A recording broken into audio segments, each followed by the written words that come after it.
Buenas noches, qué bueno que nos acompaña. Estamos en Observatorio Cotidiano, una mirada desde la ciencia. Y hoy vamos a platicar sobre memoria y tolerancia. Dos palabras que son tan importantes en la construcción de sociedades igualitarias, respetuosas y con futuro. Y sobre todo, que son el binomio perfecto para la paz. Y para ello me acompañan en el estudio Vivian Silberstein. Ella es directora de Relaciones Institucionales del Museo Memoria y Tolerancia. Vivian, muchísimas gracias por estar con nosotros. Gracias por la invitación, un placer estar aquí con ustedes. Está también con nosotros Pedro Salazar Ugarte, él es el director del Instituto de Investigaciones Jurídicas de la UNAM. Pedro, muchísimas gracias. Un gusto, Mireya, mil gracias por la invitación. No, hombre, al revés, es un gusto tener aquí a un coconductor de este programa, de hecho, el pionero de los observatorios. Muchísimas gracias, Pedro. Está también con nosotros José Manuel del Val Blanco, alias Pepe. Pepe, muchísimas gracias por estar con nosotros. Gracias por la invitación. Él es el director del programa de estudios de la diversidad cultural y la interculturalidad aquí en nuestra casa de estudios. ¿Cuál es la importancia de rescatar esta memoria y de socializar la información de nuestra historia en la construcción de la cultura de paz, Vivian? Hablando en particular de lo que represento, que es el Museo Memoria y Tolerancia, justamente, ¿qué hacemos? Es tomar como base esta memoria histórica, partiendo de ella para echar un brinco, un clavado a ver qué aconteció, porque muchas veces dices, vamos a entender la historia para que no se repita. Eso, pues, la memoria tiene dos cualidades. Nos sirve para recordar y para olvidar. Entonces, partiendo de ello, si bien podemos recordar para no repetir y analizar estos hechos, estas oscuras páginas de la historia, que es lo que hacemos nosotros, partiendo de los genocidios, de las peores y más atroces páginas de la historia de la humanidad, también es cierto que jamás podrá repetirse tal cual, o sea, las coordenadas sería imposible que se presten idénticamente para que vuelva a acontecer lo que ocurrió. Y sin embargo, ¿por qué repetimos esta frase de hay que conocer la historia para no repetirla? ¿Por qué caemos en este Porque tropezar? De alguna manera no se repite idénticamente, pero repetimos las mismas tragedias, ¿no? Yo creo que si pensamos en los horrores, ¿no? Los horrores que nos hemos cometido seres humanos a otros, pues el problema es que siempre es latente la posibilidad de que se verifiquen. Quizá en otros contextos, pero las condiciones que los hacen posibles pueden en cualquier momento materializarse, porque además hay que decirlo, desafortunadamente forman parte también de las dinámicas de nuestra propia interacción social. Y entonces, eso es lo más trágico, ¿no? Claro, y es lo que hace que sea necesario recordar que si ciertos factores se conjugan, incluso en contextos en los que parece que se ha superado la posibilidad de que eso se verifique, se puede volver a verificar. Si tomamos como referente el Holocausto, que es el punto de referencia del museo, lo que tienes ahí es un evento que en su momento histórico parecía absolutamente inverosímil. Parecía que no podía suceder como sucedió. Un momento que además había un auge de las libertades, un auge de la sociedad presente, ¿no? Y Alemania como digamos nación líder de esa modernización aparentemente progresista, incluyente, de apertura, y ahí surgió el horror. España mismo, ¿no? España mismo. En fin, creo que ese es un dato que vale la pena tener presente, porque hoy estamos viendo contextos en los cuales los horrores son posibles. Así es, y da mucho horror, mucho terror. Aquí se conjugan palabras que llevan una enorme carga de significado, como racismo, clasismo. ¿Qué es el racismo, Pepe? No, bueno, el racismo es precisamente la construcción de la identidad a partir de la negación del otro, ¿no? Ese es uno de los problemas que debemos tener muy claros, ¿no? O sea, eres racista porque construyes tu identidad negando la del otro. No porque lo reconoces, sino porque lo niegas, efectivamente. El problema con los pueblos indígenas es ese, evidentemente, ¿no? O sea, porque no hemos comprendido todavía claramente el asunto, ¿no? O sea, generamos, por ejemplo, una legislación específica para ellos. ¿Y eso qué significa? Eso significa que no los reconocemos, Que requieren algo que los construimos como otros. diferente. Aparentemente con las leyes muy positivas, etcétera, etcétera, etcétera, pero no cambia la lógica de relación. Y en la sociedad mexicana, en todos lados, en el súper, en el Oxxo, en donde sea, el racismo se expresa claramente. En el caso de los pueblos indígenas, entra el clasismo también, pero eso es porque, y yo diría que tiene que ver con la tolerancia y tiene que ver con el horror, la desigualdad.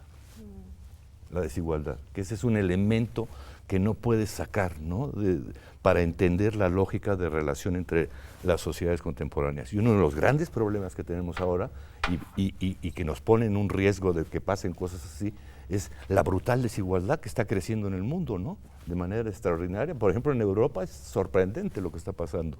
Entonces, clasismo, racismo, pero el modelo de la sociedad en su conjunto tiene que ver con la continuidad de este asunto, que es un poco la nunca descolonización completa de los procesos, ¿no? Y sí, esta idea de además de ir construyendo identidad a partir de diferenciarse de los demás. Yo creo que eso que dice Pepe es fundamental, este tema de la construcción de la otredad para rechazarla. Y en contextos de desigualdad y de profunda inestabilidad e inseguridad, incluso para las cosas materiales, económicas, más, digamos, más cercanas a las necesidades de las personas, eso se genera en racismo y se genera en rechazo. Y creo que el fenómeno más claro hoy en el mundo para entenderlo es el maltrato a los migrantes. Es decir, ahí hay una otredad, que es una otredad que incluso proviene desde fuera, a la cual se le estigmatiza, se le van acumulando prejuicios y se le termina convirtiendo en una otredad rechazada, frente a la cual resurgen los movimientos xenófobos, resurgen los movimientos racistas, resurgen los movimientos nacionalistas, que son precisamente los males que son el resorte de los peores horrores que la humanidad haya recordado, ¿no? Nosotros en el museo, justamente hoy tuvimos la inauguración esta mañana en las islas de la UNAM y quedan todos cordialmente invitados a recorrer este túnel Memoria y Tolerancia, y lo que hacemos es llevar el mensaje del museo fuera de las paredes del museo. ¿Y en qué sentido? En justamente buscar ir de esta reflexión a la acción, entender, partiendo de las paredes internas del túnel y ir analizando estos horrores justamente que comentábamos del Holocausto, pero no solo el Holocausto, de estos genocidios. ¿Y por qué genocidios? Porque se señalaba al otro y simple y sencillamente con la intención de exterminar al otro por ser diferente, por tener una religión distinta, por una raza, por sus condiciones, por venir de un país, por ser más pobre. Por ser más pobre, por pertenecer a una etnia o un grupo cultural determinado. Así es decir, de nuevo la otredad como palanca de rechazo, ¿no? Entonces, tenemos ejemplos fatídicos como son Armenia, como son Camboya, como son, aquí para no irnos muy lejos, Guatemala, ex Yugoslavia, está Ruanda, Darfur, que hoy por hoy continúa, es un genocidio que pues es incuantificable y es de verdad atroz. ¿Cómo buscamos, o sea, más allá de confrontar y de ver estos horrores, cuál sería la contraparte? Salir y decir, bueno, analicemos cuál es nuestra situación actual, cuál puede ser una alternativa, una salida, qué puedo hacer yo como individuo para evitar esto. Y en el museo hicimos, junto con CONAPRED, un estudio para ver cuáles son los grupos minoritarios más afectados, y justamente veíamos en México. Número uno, y el más marcado, las mujeres. Ahí están los casos interminables de feminicidios. Es una pena que ser mujer y estar viva en México hoy sea un privilegio. Bien, a 40 minutos de Ciudad Universitaria está Ecatepec. Es el lugar más peligroso de América Latina para ser mujer. Y es el Estado de México colindante con la Ciudad de México. El municipio más peligroso del mundo para ser mujer. Y además uno de los más grandes del país, ¿no? El más poblado, si no me equivoco. Sí, por lo menos. Creo que sí. Y ya, exacto, sobrepasa las cifras de lo que teníamos en mente de en algún momento las muertas de Juárez, y además no tenemos casos una en Puebla. No clara, es la banalización de la violencia en contra de las mujeres. La banalización del mal. Exacto. Continuando con ello, adultos mayores, por supuesto, gente con discapacidad, grupos LGBT y el clasismo y racismo sumamente marcado y inherente a a nosotros. Eso muestra uno de nuestros, digamos, las pautas en qué tenemos que trabajar justamente. Y nosotros sugerimos, y la idea es recurrir al diálogo y entender la tolerancia no como una cuestión de soportar o aguantar. Eso es importantísimo. O sea, porque la gente le dice, ¿y yo por qué lo tengo que tolerar? A ver, no nos va por ahí, entendiendo. Porque hay dos cuestiones. Uno es entender la tolerancia como esta relación armónica entre nuestras diferencias, el no agredir o violentar al otro simple y sencillamente porque no me caes bien, porque no considero que seamos iguales, porque te veo menos, ¿no? En el caso de mujeres, eres mujer y por ende no te mereces el mismo trato, etcétera. Pero también hay una delgada línea donde la tolerancia deja de ser una virtud y no puedo tolerar convivir con la pobreza, no puedo tolerar situaciones violentas. Exacto. Que eso hemos normalizado, el levantarnos, escuchar las noticias y que nuestros hijos, ahora leía y escuchaba las cifras tan altas de este reporte de la infancia, 40 millones de 40,000 niños que están aterrados de vivir en México, tienen miedo de ser niños, de la violencia, de ser en este país. Exactamente. Sí, a mí el tema de la tolerancia sí me parece también por la ambigüedad que marca, exacto, ¿no? Justo es un tema porque interesante. Si tolero, es que yo estoy encima de ti, yo te tolero. O sea, el que tolera es el... Por eso digo la ambigüedad que puede tener el término. A mí me preocupa mucho el uso porque se hace esa posición de mira qué buena onda soy, que te tolero. Te aguanto, te tolero. Yo creo que la pregunta importante es ¿en razón de qué te tolero? Exacto. Porque el origen etimológico de la palabra sí es peso, es tolum.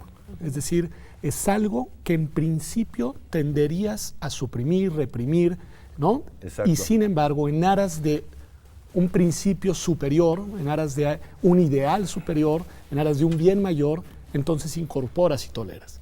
Pero la parte interesante es que el concepto de tolerar solo tiene sentido dentro de la lógica de los límites. Exacto. Es decir, si uno lo tolera todo, ya no está tolerando. No es ya tolerante. es una Ya, eso especie es de... desgarriate. Ahí hay que ir al psicólogo de inmediato. Es decir, hay límites a la tolerancia. Exacto. Y socialmente hablando, en una democracia constitucional, yo diría que los límites fundamentales son, en primerísimo lugar, los derechos humanos de todas y de todos, ¿no? Es decir, nada que esté por encima de los derechos puede ser tolerado. Así es. Vamos a hacer un muy breve corte. Tenemos esta pausa en medio del camino, pero no se vaya, usted ya sabe, regresamos inmediatamente.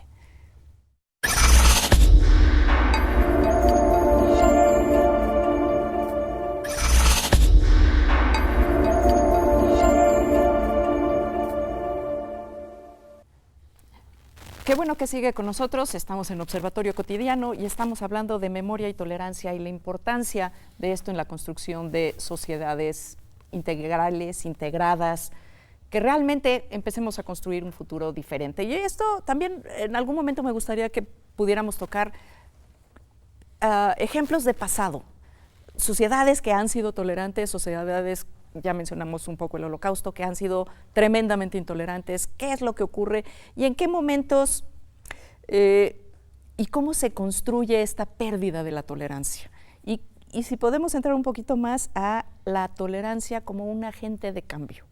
O sea, porque la gente, y teníamos un poco la conversación en la pausa, tolerancia puede ser bueno o puede ser malo, ¿no? Entonces, definamos muy bien por qué sí estamos hablando de tolerancia. No se trata de, ay, lo tolero y me aguanto. Pues sí, a lo mejor no te gusta. Tampoco estamos diciendo, te tiene que gustar todo lo que hacen los demás. Es que yo creo que ahí está la clave. Yo creo que la tolerancia como concepto sirve para los dichos y para los actos. Toleramos dichos y toleramos actos que nos parecen de alguna o por alguna razón equivocados. Yo creo que es un concepto, y creo que Pepe tiene razón, que no vale para las personas. A las personas lo que tenemos que hacer es aceptarlas y reconocerlas en su diversidad, en nuestras diversidades. Y ese reconocimiento conlleva respeto, que es distinto a tolerancia. Es decir, respeto tu identidad, respeto tus preferencias, respeto tu género, respeto quién eres, a pesar de que mi cosmovisión de la vida sea muy distinta a la tuya. Respeto en qué crees, por ejemplo, que para las personas puede ser muy importante sus convicciones religiosas. Pero creo que eso es distinto a la tolerancia como un gesto, digamos, de contención de la propia tendencia a suprimir un dicho o un acto, una acción, un hecho que en principio me gustaría que no tuviera lugar, ¿no? No, yo lo veo así. Lo que pasa que también la tolerancia, hay un problema. Lo tolero, pero no me preocupo por entenderlo, ¿no? Ese es un tema esencial. Ahora, también la antropología ha hecho el mito de que tú puedes llegar a comprender al otro, ¿no?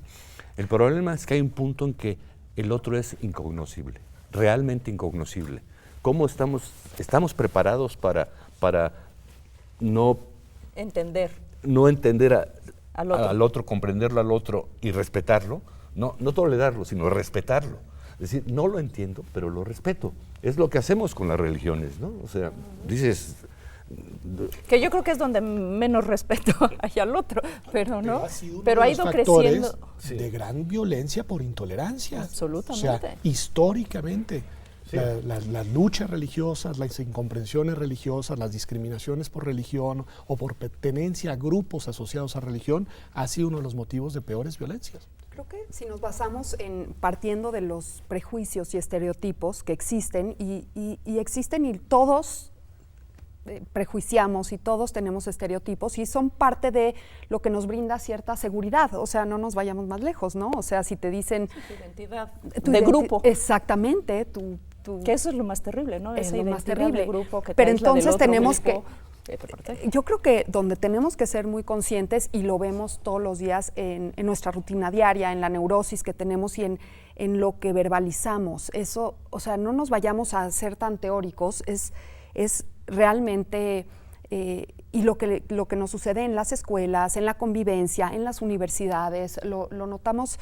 mucho, estas faltas de respeto, pues no te soporto, no te tolero, o yo aquí se hace lo que yo diga, esa parte de manifestarlo en actos violentos, es lo que tenemos, ahí sí, regirnos bajo ciertos marcos legal que no puede ser, o sea, te puede parecer o no, pero tienes que ser tolerante, tienes que ser incluyente. ¿Cuál es la situación en México?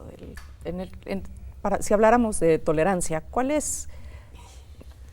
Y respeto, pues respeto, tolerancia, aceptación. Yo creo que estamos en problemas, pero Pepe, creo que eres el más adecuado para responder. Tenemos un problema muy serio, ¿no? de falta de tolerancia, por decirlo así, en ese sentido, ¿no? No hemos construido bien la lógica de la diversidad. El otro se constituye siempre como algo incomprensible, pero si es incomprensible, ¿es deleznable? ¿Es rechazable? ¿O por simplemente lo menos no quiere ser como él porque es el otro? Es el otro. Ahora, no tenemos una identidad, tenemos una red enorme de identidades. Cada uno de nosotros es una red de identidades, ¿no? Familiar, de barrio, de grupo, de escuela, de formación, en fin. Cuando dices tú quién soy yo, pues depende de qué, ¿no? Y responde siempre, cuando hay un diálogo identitario, tú dices, por ejemplo, yo le voy a los Pumas, y el otro le dice, yo soy protestante, y tú dices, no. Ese nivel de interlocución. Sí, estamos cambiando la respuesta. Entonces, cuando se hace una verdadera relación, te estás moviendo por los diversos niveles en que eres tú y el otro se expresa, en los campos específicamente. Pero eso creo que es lo más difícil de construir, las preguntas adecuadas para que todos entendamos la pregunta y podamos responder esa desde pregunta, ese nivel de identidad. Ahora, yo creo que es el diálogo. Lo que nos está faltando mucho diálogo. Yo creo que parte de los conflictos, aún en nuestra propia universidad, necesitamos más diálogo con los estudiantes, más diálogo de los profesores con los estudiantes, no clases, eso lo hacen muy bien, sino diálogos en ese sentido. Para empezar lo que tenemos, yo digo, los maestros, lo que tenemos que darnos cuenta es que la generación que está ahorita formándose con nosotros es otra generación, que tiene ciertas características. Y nuestra responsabilidad es abrirnos para comprender y ¿Cómo hacemos eso? Pues en diálogo, efectivamente. Comentábamos justo antes de iniciar el programa, ¿no? Que ya estamos con otra generación diferente de nuestros millennials. Ya los millennials se están volviendo conservadores. O sea, pero el recambio es mucho más acelerado, ¿no? Y es muy desafiante.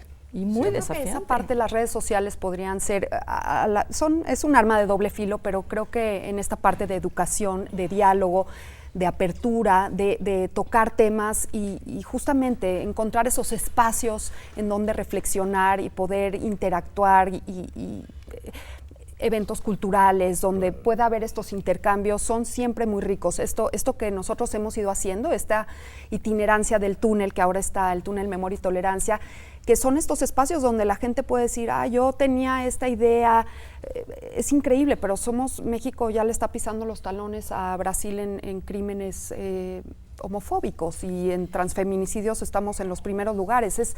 Es muy penoso que solamente en la Ciudad de México y no en todo al interior del país siga habiendo este rechazo, esta violencia tan marcada a estos grupos, y que eso tiene una clara explicación histórica. Es estos grupos que estaban totalmente sojuzgados, escondidos, en su casa, haciendo las labores que les encargaban, de pronto van emergiendo en la sociedad, van ocupando un espacio nuevo en la sociedad, y esa otra parte de la sociedad no quiere que las cosas cambien. Pero sobre todo la cultura patriarcal masculina. Exacto, esa es la que está hoy en... Cuando hablas de mujeres y diversidad, a lo que desafían es a la construcción de la masculinidad cultural. Que ha sido históricamente dominante. Para mí es ahí en donde deberíamos de poner el ojo. ¿Cómo estamos enseñando a los varones qué significa ser varón desde que están niños? Porque, entre otras cosas, nos enseñan un estereotipo de masculinidad que no tolera el rechazo. Y en ese sentido... Y es la cultura del privilegio también. Para mí, claro, del privilegio esos y de la construcción de una identidad que supone que por haberla logrado vas a tener siempre aceptación. Y sobre todo, cuando lo ves en el universo femenino, aceptación de aquellas a quienes la propia masculinidad te enseñó a ver como inferiores. Ahí hay una falla brutal en la construcción de cultura, que creo que es uno de los grandes retos de nuestra generación. Yo creo y que nos está generando un grave problema de ahí nos homicidios de mujeres. Uno de los temas que más nos preocupa a nosotros en la interculturalidad es la familia. Porque ¿dónde se construye esta lógica? En la familia. ¿Dónde es el índice mayor de violaciones? En el seno de la familia. Entonces, ¿cómo la sociedad va a actuar fuera de la familia sin tocar la familia? Y la familia se ha convertido como en un asunto oscuro, cerrado. ¿Qué es asunto de familia? Dado. ¿No? Y yo creo que no. Yo creo que en todas las sociedades y nosotros en México tendríamos que pensar en replantear un modelo de familia. ¿Qué es ser papá? ¿Qué es ser mamá? ¿Qué es ser hijo y qué es ser hija? ¿Y qué tipo de relaciones se deben dar? Si modificamos en la estructura de la familia, claro, hablar de una ley de familia, Pedro, tú sabes la complejidad que tiene, ¿no? Nada más poner el tema en la sociedad, ya con eso... Sí, porque más, ¿cuál familia? Hoy tenemos yo digo cualquier familia, no importa el tipo de familia que sea, es la relación familiar, padre, madre, hijos. Pero es que esas familias prácticamente ha cambiado muchísimo, Sí, o sea, hay madre y hijos, padre e hijos. Sí, pero todas las que sean, aunque sean varios padres, dos padres y hijos, o dos mujeres y hijos, eso, no importa el modelo, la forma, es familia, se construye en familia. Por ejemplo, creo que es una de las fallas enormes de la acción social del Estado, que el Estado trabaja para los individuos, para los niños, para la tercera edad, y el Estado debería trabajar para las familias. O sea, cuando tú tienes un plan de desarrollo, es la familia la que tienes que desarrollar, no a la niña, al niño, al abuelito, la mujer embarazada, en fin, porque todos son camionetas, institutos y no sé qué, y ves la lógica de acción del Estado fracturada a la sociedad, individualizada brutalmente la sociedad, por el propio Estado. Sí. Entonces el Estado tiene que recomponer el tejido de las familias. La gente vive en familia, la que sea el tipo de familia. Ese es el éxito del neoliberalismo, que nos volvimos personas y dejamos de ser comunidad. ¿No? Entonces, esta parte de la familia, que es así como medular, para que de ahí deriva muchos de los problemas efectivamente, ¿no? Si no entramos al tema y la sociedad lo pone, entonces no podemos hacer nada, porque cuando el Estado habla de la violación, ya que sucedió, fuera. Sí, claro, como prevenimos. A ver, Pedro quería comentar. No, solo un punto que me parece interesante esto, de la construcción de cómo ver las relaciones sociales, porque hay una dimensión del liberalismo, no del neoliberalismo, no la parte económica, que creo que es interesante reivindicarla, que es la de los derechos humanos individuales, porque esos son oponibles a grupo, incluyendo a la familia. Es decir, el derecho, por ejemplo, a tu identidad sexual o a tu identidad religiosa, ese es oponible al grupo de pertenencia, incluso el más pequeño, que es el familiar. Y es una reivindicación de tu autoidentidad. Y a mí me parece que por ahí también hay que encontrar ese equilibrio, porque a veces parece que la agenda de los derechos humanos es la agenda de los espíritus optimistas o cursis. Exacto. Es todo lo contrario, es la agenda del desencanto. La agenda de los derechos humanos tiene como palanca de origen el reconocimiento del horror. Claro. El reconocimiento del daño que somos capaces de hacernos unos a otros. Exacto. Y desde ahí tienes que construir un concepto al que le brindes protección y para el que exijas protección. ¿Desde dónde? Desde la sociedad y desde el Estado. Entonces creo que ahí hay una variable que hay que mirar con mucha atención. Qué bueno que lo mencionas, porque en la recordación creo que es muy importante, más allá de monumentos o sea, recordar, pero es ese clavado que debemos echarnos a que yo creo que revisar a estas alturas de la vida deberíamos de tener en todas las escuelas. Bueno, sí. Pues no sé si una materia como tal, pero por lo menos charlas sobre estos temas desde chiquillos, 100%, desde muy pequeños sería 100%. Importantísimo. El día de hoy se inauguró en las islas de nuestra casa de estudios el túnel Memoria y Tolerancia. No dejes de visitarlo. Está increíble. Estamos estrenando la versión número 3 del túnel. Y realmente es un poco de lo que hemos charlado el día de esta noche aquí. ¿Qué es lo que provoca la violencia? ¿Qué es esta violencia social, estas violencias que, bueno, México, un país que ya lleva muchos años inmerso en un proceso de violencia, ¿cómo podemos romper esas inercias? ¿Cómo podemos cambiar las personas y la sociedad? Pedro, Vivian, Pepe, muchísimas gracias por estar conmigo esta noche. Gracias. Un placer. La verdad, ojalá podamos repetirlo, quedan muchas cosas en el tintero. A usted que hizo el favor de acompañarnos, a los colegas de TV UNAM que hacen posible que esto llegue hasta su hogar, muchísimas gracias y buenas noches.